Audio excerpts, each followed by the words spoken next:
우리 다 함께 찬송가 382장 부르심으로 오늘 수요예배를 하나님께 드리겠습니다. 찬송가 382장입니다. 382장 너근 심 걱정 말아라 주 너를 지키리. 우리 주 날개 밑에 거하라 주 나를 지키리. 한번 찬양하시겠습니다. 너근 심 걱정 말아라 주 너를 지키리.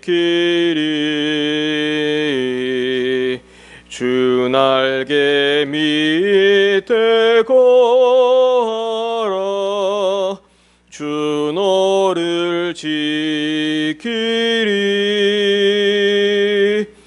주 너를 지키리. 아무 때나 어디서나 주 너를 지키리. 늘 지켜주시리.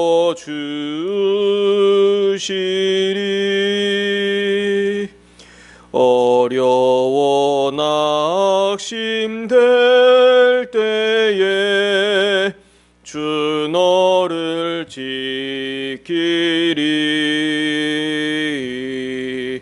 위험한 일을 당할 때 주 너를 지키리. 주 너를 지키리. 아무 때나 어디서나 주 너를 지키리. 늘 지켜주시리.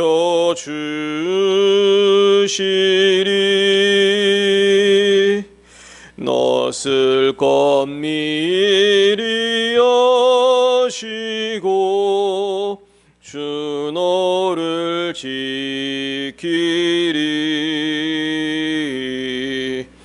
구하는 것을 조시며 주 너를 지키리.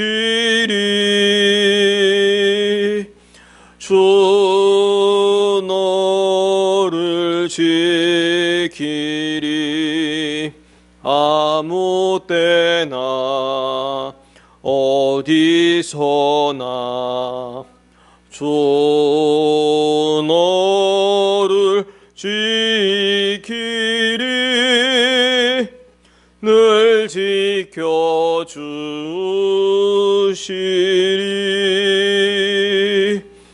어려운 시험 당해도 주 너를 지키리. 구주의 품에 거하라 주 너를 지키리. 주 너를 지키리. 아무 때나 어디서나 주 너를 지키리. 늘 지켜주시리.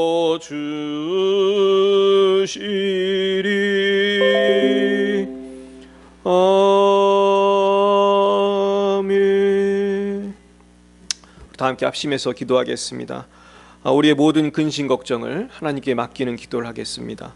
특별히 우리 대한민국과 열방을 위해서, 특별히 한국 교회를 위해서 지금 여러 가지로 어려움 가운데 참 예배를 제대로 드리지 못하는 교회들이 대부분입니다.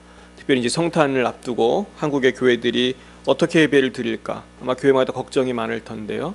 하나님의 은혜와 보호하신 가운데 우리가 하나님께 신령한 진정의 예배를 드릴 수 있게 해달라고, 또 우리 대한민국의 위정자들을 위하여 하나님을 경외하는 위정자들이 다 될 수 있도록 우리 함께 우리 염려를 맡기며 나라 민족과 열방을 위해서 기도하시겠습니다.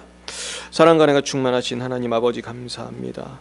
이 나라 이 민족을 사랑하시는 주님, 오늘 수요 기도회를 통하여 나라와 열방을 위하여 아버지 또한 이 땅의 유정자들과 한국교회와 또 우리의 모든 염려, 근심, 질병을 위해 기도합니다. 신실하신 하나님, 이 나라의 민족이 먼저 여호와를 경외하게 하여 주시고 여호와를 경외하는 유정자들이 되게 하여 주시고 여호와를 경외하는 국민들이 되게 하여서 지금 코로나가 문제가 아니라 우리의 죄악이 문제이며 하나님을 경외하지 않는 것이 문제입니다. 하나님께서는 당장이라도 모든 질병을 멈추게 하실 수 있지만 아버지 하나님, 우리가 주님 앞에 너무나 범죄하고 아버지 지금도 한국 교회들이 참으로 예배를 제대로 드리지 못하여서 아버지 고통 가운데 있으며 국민들은 또 위정자들을 믿지 못하고 아버지 그러므로 여러 가지 불신과 분열과 아버지 미움과 아버지 이러한 아버지 고통이 반복이 되고 있습니다. 성령께서 이 가운데 함께하여 주셔서 우리 민족이 하나가 되게 하시고 위정자들이 겸손히 주님 앞에 무릎 꿇어 회개하는 역사가 있게 하여 주시며 당리당략에 힘쓰는 것이 아니라 정말로 여야가 힘을 합하여 국민들을 사랑하고 하나님을 경외하는 대한민국이 될 수 있도록 하나님이 인도하여 주시옵소서. 거짓과 속임수와 아버지 욕심이 이 땅에서 사라지게 하소서. 열방에 하나님의 나라가 임하고 정말로 모든 사람들이 아버지 주님으로 인하여서 성령으로 인하여 기뻐하며 참으로 이 땅에 하나님의 나라가 임함으로 말미암아서 기뻐하는 역사가 일어나기를 원합니다. 주님 속히 이 나라를, 이 열방을 아버지 다스려 주시고 특별히 이 시간 여러 가지 근심 걱정으로 하나님 앞에 나온 영혼들이 있습니다. 방송을 통하여 하나님께 예배하는 영혼들 가운데 여러 가지 근심 걱정, 질병, 앞으로의 진로와 경제적인 문제로 인해서 또 영적인 문제로 인해서 감정적인 우울증으로 인해서 고통당하는 분들이 많이 계신 줄 압니다. 저들에게 샬롬을 허락하여 주시옵소서. 하나님 주시는 평강을 허락하여 주시고 질병에서 치유되게 하여 주시옵소서. 특별히 김길정 원사님에게 치유의 역사가 나타나게 해주셔서 이번 성탄절에 벌떡 일어날 수 있도록 주여 역사해 주옵시고 아버지 밤에 잠을 잘 못 주무시는 분들도 계십니다. 허리가 아픈 분도 계십니다. 발목이 아픈 분도 계십니다. 고혈압, 당뇨, 아버지 여러 가지 질병을 안고 있는 분들이 있습니다. 자녀의 문제로 고민하는 분들이 있습니다. 자녀의 결혼으로, 자녀의 진로로, 자녀의 학업으로 아버지 기도하는 분들이 있습니다. 아버지 또한 군대에 자녀를 보내고 걱정하는 분도 계십니다. 하나님께서 이 모든 가정의 염려의 짐을, 죄악의 짐을 아버지 모든 무거운 짐을 맡아 주시옵소서.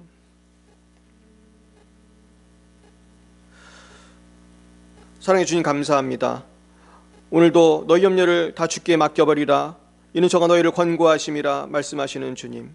우리가 가진 모든 염려를 주님 앞에 내어놓고 오직 모든 일에 기도와 간구로 모든 구할 것을 감사함으로 하나님께 아뢰므로 그리스도의 평강이 우리의 마음을 주장하시는 놀라운 역사가 일어나게 하옵소서. 오늘도 주시는 말씀에 경청하기 원합니다. 주님 저희들의 마음의 문을 열어주시고 종의 입술을 주장하여 주옵소서. 모든 말씀을 살아계신 예수님 이름으로 기도드렸사옵나이다. 아멘. 오늘 하나님께서 우리에게 주신 말씀은 데살로니가후서 1장입니다. 신약성경 데살로니가후서 1장 1절부터 12절까지 말씀을 함께 보시겠습니다. 데살로니가후서 1장 1절부터 12절까지 말씀을 한 목소리로 읽으시겠습니다. 시작. 바울과 실로아노와 디모데는 하나님 우리 아버지와 주 예수 그리스도 안에 있는 데살로니가인의 교회에 편지하노니 하나님 아버지와 주 예수 그리스도로부터 은혜와 평강이 너희에게 있을지어다. 형제들아, 우리가 너희를 위하여 항상 하나님께 감사할지니 이것이 당연함은 너희의 믿음이 더욱 자라고 너희가 다 각기 서로 사랑함이 풍성함이니 그러므로 너희가 견디고 있는 모든 박해와 환난 중에서 너희 인내와 믿음으로 말미암아 하나님의 여러 교회에서 우리가 친히 자랑하노라. 이는 하나님의 공의로운 심판의 표요 너희로 하여금 하나님의 나라에 합당한 자로 여김을 받게 하려 함이니 그 나라를 위하여 너희가 또한 고난을 받느니라.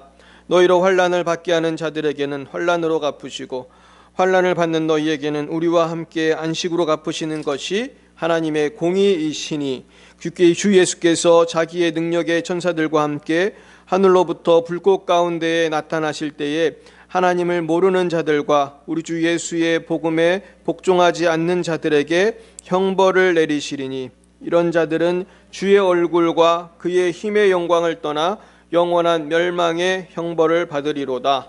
그날에 그가 강림하사 그의 성도들에게서 영광을 받으시고 모든 믿는 자들에게서 놀랍게 여김을 얻으시리니 이는 우리의 증거가 너희에게 믿어졌음이라.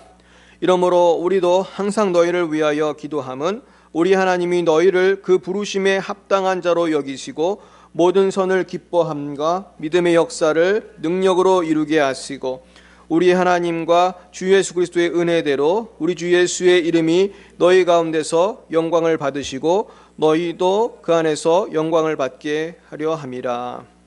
아멘. 오늘은 하나님 나라에 합당한 사람이라는 제목으로 하나님 말씀을 증거하겠습니다.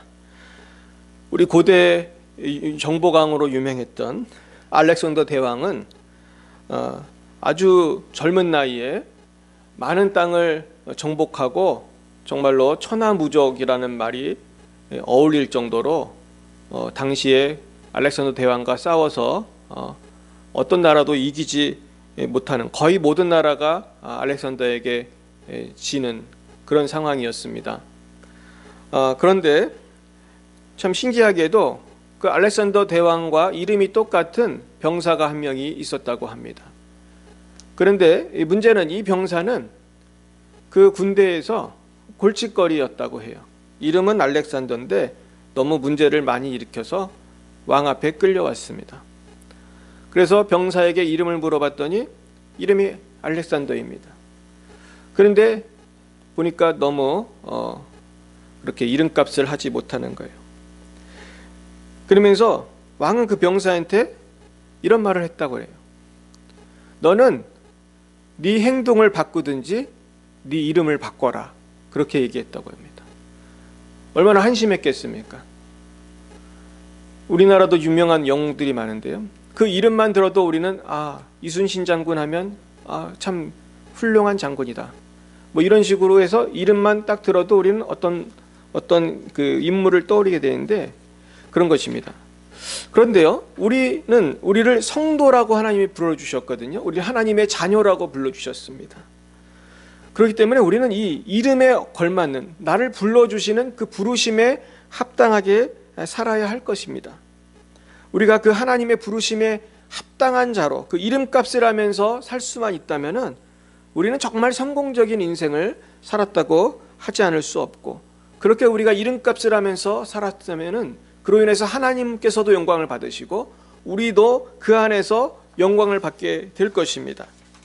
그래서 오늘은 우리가 하나님 나라에 합당한 사람으로 어떻게 우리가 살아서 하나님께 영광을 올려드리고, 또한 12절 말씀대로 너희도 그 안에서 영광을 받게 하려 함이라. 하나님께서 주시는 이 영광을 우리가 어떻게 누릴 수가 있을 것인가 생각해 봐야겠습니다. 첫째는 우리는 하나님의 부르심에 합당하게 살기 위해서 분명한 하나님의 말씀에 대한 이해와 확실한 믿음이 있어야 되겠습니다. 오늘 3절 말씀 같이 보겠습니다. 형제들아, 우리가 너희를 위하여 항상 하나님께 감사할지니 이것이 당연함은 너희의 믿음이 더욱 자라고 너희가 다 각기 서로 사랑함이 풍성함이니 그랬습니다. 그러면서 오늘 지금 바울은 데살로니가 교회 성도들에게 편지를 쓰면서 우리 성도들의 믿음이 더욱 자라고 각기 서로 사랑함이 풍성하여 항상 하나님께 감사한다고 쓰고 있어요. 아마 이 영적인 아비로서 바울에게 이것보다 더 큰 기쁨은 없을 것입니다. 성도의 사랑과 믿음이 자라고 풍성한 것은 정말로 목회자의 기쁨이 아닐 수가 없습니다. 저도 우리 성도님들이 믿음이 자라고 사랑이 자라기를 예수님의 이름으로 축원드립니다. 그런데요, 우리는 이러한 그 글을 읽었을 때에 정말로 바울이 그냥 편지글을 쓰면서 그냥 인사치레로 썼을까 생각할 수도 있어요. 그러나 우리가 사도 바울의 그 삶을 보면은요, 바울은 그렇게 인사치레를 잘하는 사람이 아닙니다. 바울은 굉장히 직선적인 사람이었어요.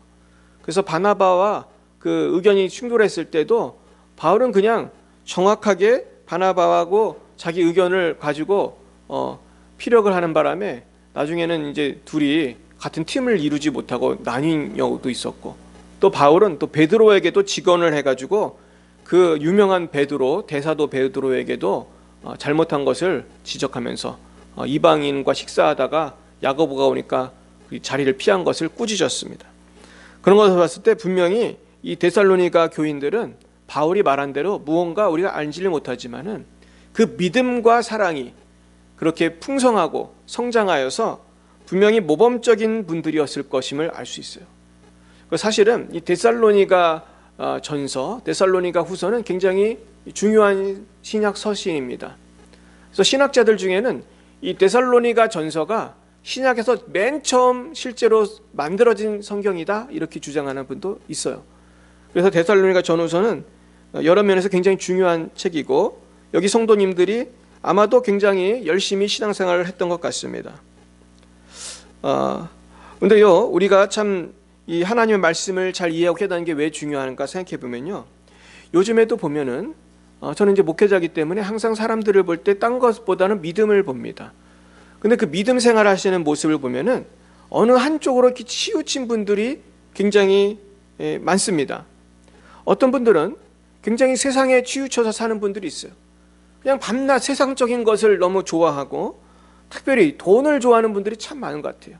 돈을 좋아하고 또 세상 명예에 또 집착하는 분들은 명예를 위해서 뭐 별걸 다 합니다. 그래서 왜 그럴까? 그것은 벌써 그 마음에 성경을 몰라서라기보다는 세상 가치관이 가득 이제 있는 거예요. 그리고 어떤 면에서는 정말 성공적인 인생이 뭔가 이 말씀을 잘 이해하지 못한 것일 수도 있습니다. 저는 예전에 신천지에 빠졌던 한 전도사님의 간증을 들은 적이 있어요. 이분은 신학생이었거든요. 그런데도 신천지에 빠진 걸 보면은 굉장히 성경을 잘 모르고 있었던 것입니다. 아무리 그 신천지가 유혹을 해도 왠가지 성경을 아는 분들은 거기 가라고 해도 가지 않을 것입니다. 근데 요즘에 많은 사람들이 신천지에 빠지거든요. 그것은 무엇을 보여주냐면은 그만큼 성경을 잘 모르는 거예요. 특별히 이제 한국 사람들이 약한 부분이 종말론입니다. 이 종말론은요, 저도 공부를 해보니까 굉장히 어려워요. 근데 종말론을 정말 작심하고 공부해도 어려운데 일반 성도님들한테 종말론 설교 잘 하지 않습니다. 왜 그러냐 하면요, 어렵기 때문이에요. 그래서 우리가 교회 생활을 오래 한 분들도 다니엘서나 요한계시록이나 어떤 복음서에 나와 있는 종말에 대해서 잘 설명하는 것을 잘 못 들으셨을 거예요. 그만큼 어렵습니다. 그러니까 문제는 이 사단 마귀가 그걸 알거든요. 성도들이 잘 모르는 분야, 종말론, 그리고 뭘 잘 모르냐면 성령론을 잘 몰라요. 그런 거 잘 약한 부분을 가지고 침투를 해요. 그래서 이 신천지에서도 성령을 갖고 장난을 치거든요. 성령에 대해서, 종말에 대해서. 그래서 우리는 이런 것들을 그냥 어렵다고 덮어놓지만 말고 잘 알아야 합니다. 또 교회에서도 저는 이 종말론에 대해서 뭐 너무 어려운 거는 못하겠지만은 그래도 부활이 뭔지, 재림하면 어떻게 되는지 우리가 여러 가지 학설이 있는 것도 사실입니다. 하지만은 목회자가 그래도 가닥을 잡아줘야지 성도님들이 방황하지 않을 것이라고 생각합니다. 그래서 우리는 겸손히 성경을 공부해야 돼요. 창세기부터 계시록까지 우리는 성경을 정말 통독도 하고요, 겸손히 공부해야 합니다. 문제는 창세기부터 많은 분들이 잘 몰라요. 특히 목사님들도 창세기가 쉽지 않거든요. 창세기 쉽다고 하는 분들은 둘 중에 하나입니다. 창세기를 그냥 하나의 신화라고 생각한다든지 아니면은 정말로 자기가 많이 알고 있다고 착각해서 교만해서 그런 거예요. 실제로 창세기를 진짜 공부해 보면 되게 어려운 부분이 많아요. 근데 거기에 대해서 사람들이 문자적으로 잘 분석하고 이걸 과학적으로 연관해서 설명해 주는 목사님이 거의 없습니다. 왜냐하면은 이거는 신학만 알아서 되는 게 아니고 자연과학도 알아야 되고 지질학도 알아야 되고 천체 물리학도 알아야 돼요. 그런데 우리가 조금만 관심을 갖고 보면은 거기에 대한 좋은 책들도 많이 있어요. 특히 한국창조과학에서 나온 좋은 책들이 있습니다. 그래서 우리가 좀 건전한 그 단체의 책들은 우리가 참고할 필요가 있습니다. 그러면서 우리는 분별력을 가져야 되는데, 왜냐하면 지금 이 시대는 인터넷 시대이기 때문이에요. 인터넷 시대라 우리가 유튜브나 여러 인터넷 사이트에서 정보가 많이 나오는데요, 좋은 정보도 있지만은 거짓된 정보가 얼마나 많은지 알 수 없어요.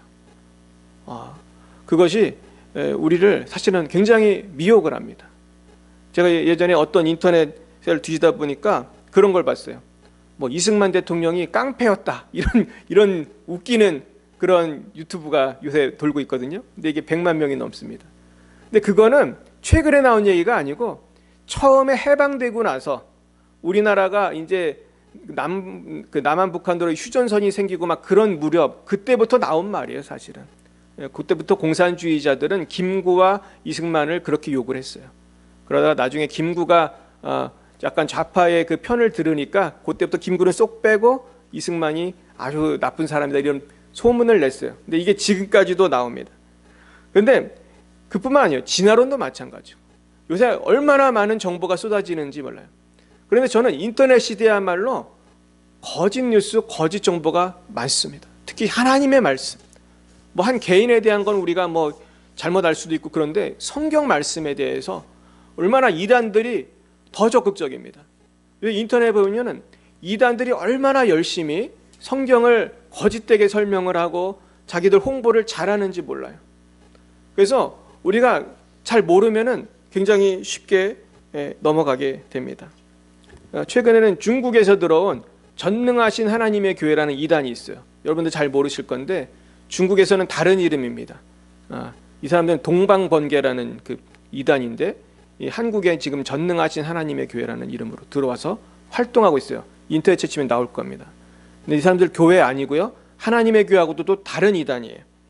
그래서 우리가 성경 말씀을 정말로 잘 알 수 있도록 겸손히 말씀을 공부하고 또 성령 충만을 받아서 우리가 마지막 세대의 남은 자로서 다른 사람들은 다 흔들리더라도 흔들리지 않는 그런 말씀의 뿌리를 깊게 내린 승리하는 백성들이 다 되시기를 축원합니다. 두 번째, 우리가 하나님의 부르심에 합당하게 살아가기 위해서는 인내해야 돼요. 우리가 말세지마를 살아가면서 원수마귀의 그 공격이 어느 때보다도 뚜렷해지고 있습니다. 이제는 양과 염소가 갈라지는 시대예요, 여러분. 양과 염소가 갈라진다는 시대는 뭡니까? 이제는 그저 속으로 그렇게 사람을 유혹하던 음란한 것들이 이제 겉으로 드러나서 이제는 뭐 공영방송에서도 음란한 것이 나오고 이제는 속으로 어떤 교회를 핍박했기 때문에 이제 겉으로 교회를 핍박하고 정말로 이제는 아주 정면으로 하나님의 말씀에 도전을 해요. 그래서 미국의 어느 주에서는 아예 창세기 이 하나님의 말씀 성경 말씀을 불법으로 해야 된다고 법안을 낸 주도 있을 정도예요. 그러니까 이렇게 지금 마귀가 역사를 많이 하고 있습니다. 그래서 지금 문제는 사실 어떤 전염병이 문제가 아니에요. 거짓된 가르침이 문제고 그리고 마귀의 시험이 거세졌다는 것입니다. 이럴 때 우리는 인내하는 수밖에 없어요. 사람들이 우리를 어떻게 핍박을 하든지 우리는 그걸 인내해야 돼요. 그러면서 우리는 그 모든 어려움을 이겨내야 됩니다. 우리가 잘 아는 그 반지의 제왕이라는 그 소설을 보면요, 톨킨이라고 하는 분이 쓴 소설인데 영화화도 했죠. 거기에 보면은 물론 그 소설이니까 이제 그 여러 가지 상징적인 것들이 많이 나오는데 거기에 보면 무슨 내용이 주된 내용이냐면은 악의 세력들이 어떻게 보면은 그 새롭게 힘을 내 가지고 똘똘 뭉쳐서 악의 세력이 커진다는 내용이에요.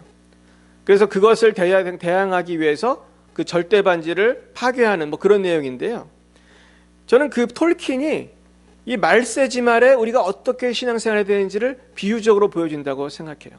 그러니까 톨킨은 원래 되게 신실한 크리스천이었고요. 이분이 쓴 반지의 제왕은 사실은 성경적인 세계관을 갖고 쓴 책입니다.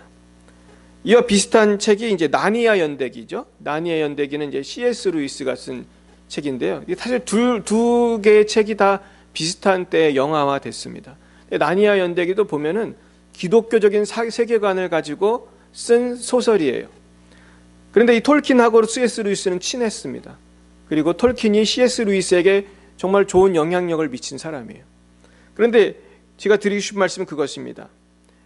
이 두 소설에도 나와 있는 것처럼 사실은 거기에도 보면은 악과 선의 그 대립이라든지 여러 가지 그 성경적인 묘사가 나오는데 지금 마지막 때를 살면서 우리는 이걸 소설이 아니라 정말 깨어서 지금 이 세상을 바라봐야 됩니다. 이 세상에 지금 열방에 사탄이 얼마나 역사하는지 말할 수 없어요. 뭐 한국, 미국, 중국, 일본, 북한 전 세계적으로 지금 사탄마귀가 최후의 발악을 하고 있어요. 그러면서 교회를 공격하고 하나님의 교회를, 하나님의 성도들을 여러 가지 모습으로 억압을 하고 있습니다. 그럴 때 우리는 어떻게 인내할 수 있을까? 저는 여기에 대해서 묵상하면서 결국 우리는 소망을 가지면 인내할 수 있다는 하나님의 말씀을 우리가 생각해야 할 줄 믿습니다. 사도 바울이 소망의 인내, 믿음의 역사, 사랑의 수고라는 그런 말들이 사실 성경에 많이 나옵니다. 근데 여러분, 우리가 소망이 있으면 인내할 수 있는데요. 예전에 아우슈비츠를 비롯한 유태인 수용소에 갇혔던 분들 가운데 빅터 프랭클이라고 하는 분이 있습니다. 이분이 원래는 아주 훌륭한 의사 선생님이고 특별히 정신과 계통의 그런 의사 선생님입니다.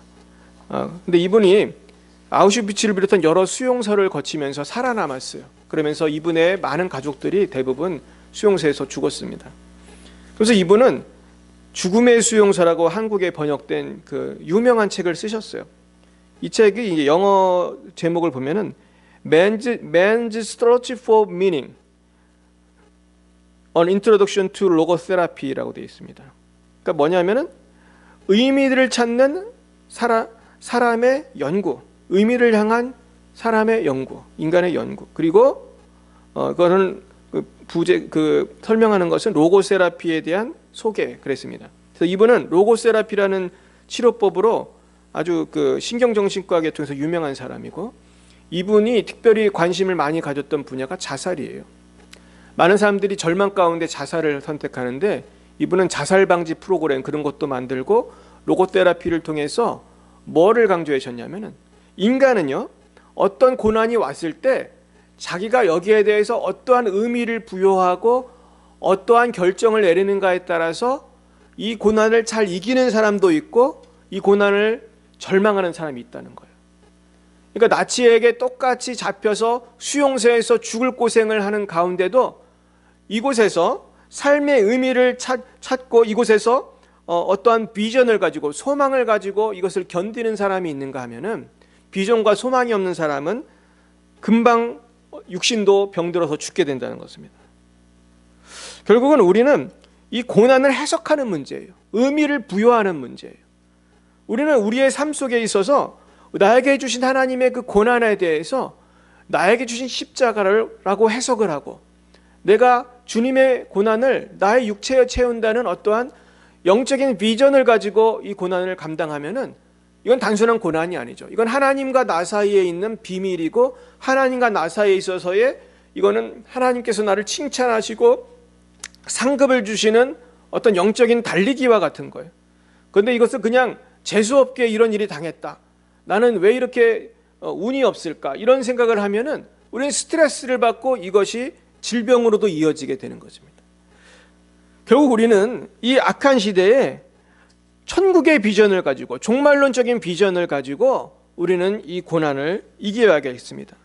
그럴 때 우리는 승리할 수 있는 것이죠. 그런데 우리는 너무나 세속적인 시대를 살아면서 자꾸 돈과 명예가 성공의 척도인 것처럼 생각하면서 저 천국을 바라지 못하고 자꾸 세상을 바라보고 여기에서 인정받으려고 하고 여기서 그냥 끝장을 내려는 사람들이 너무나 많은 것 같아요. 문제는 천국의 비전을 가진 성도님들 가운데서도 자꾸 왔다 갔다 하는 분들이 참 많습니다.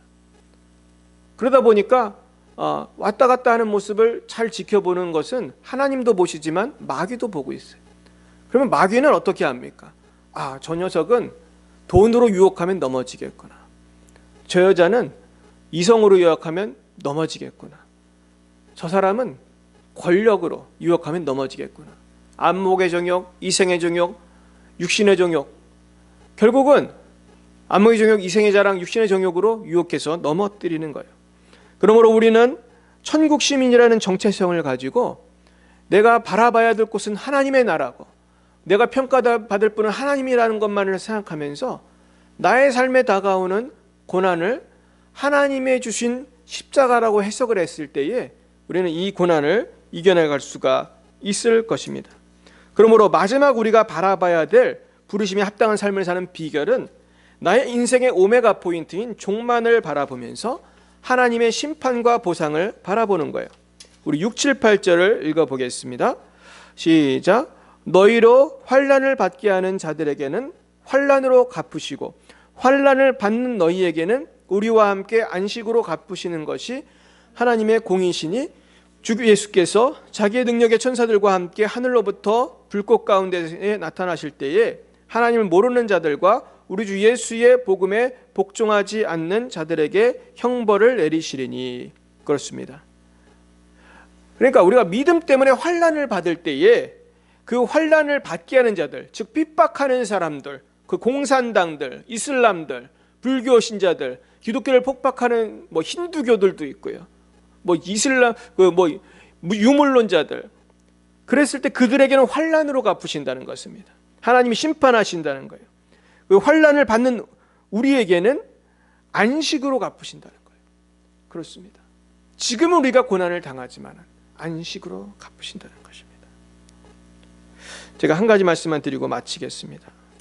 제가 예전에 북한의 지하교회 성도님들에 대한 영화를 본 적이 있습니다. 북한의 지하교회 성도님들이 그 아무도 모르는 그런 어두운 곳에서 예배를 드리고 있었어요. 근데 이분들이 어느 날 어떤 사람의 밀고로 말미암아서 다 체포가 되고 대부분 잡혀가고 순교를 당하게 됩니다. 근데요, 그 영화에 보면은 그 지하교회 성도들이 대부분 다 죽어요. 그런데 놀랍게도 이것이 끝이 아니라는 걸 보여주기 위해서 이 영화의 말미에는 이 성도들이 다 아름다운 곳에 가서 웃으며 교제하는 모습이 나와요. 그것은 천국을 묘사한 그런 장면이었습니다. 사랑하는 여러분, 지금 세상이 어수선하고 코로나가 많고 여러 가지 경제적인 어려움도 많습니다. 그러나 여러분, 우리가 하나님만을 바라볼 때에 우리는 그 모든 고난을 이기고 결국은 천국에 가서 하나님께서 주시는 놀라운 위로를 받을 것이며, 이 땅에서도 우리가 하나님께 영광을 올려드리고 또 하나님께서 나에게 주시는 그 영광과 위로를 우리가 경험할 수 있을 줄로 믿습니다. 하나님은 공짜가 없으십니다. 계산이 분명하신 분입니다. 우리 하나님을 신뢰하고 그분의 길을 걸으며 최후 승리하시는 주님의 귀한 백성들이 다 되시기를 예수님의 이름으로 축원드립니다. 기도하시겠습니다. 사랑과 은혜가 충만하신 하나님 아버지, 감사합니다. 세상은 죄악과 코로나와 여러 질병과 경제적인 위기와 혼란으로 방황하고 있습니다. 그러나 우리에게 천국의 소망을 주시고 하나님의 심판과 또 하나님의 안식을 우리가 바라보게 하여 주시니 감사합니다. 오늘도 그 믿음 가지고 그 소망 가지고 인내하게 하여 주시옵소서. 특별히 이 성탄의 시즌에도 대한민국과 열방은 고통당하는 영혼들로 가득합니다. 여러 가지로 불안하고 두려워하고 죄로 방황하고 있습니다.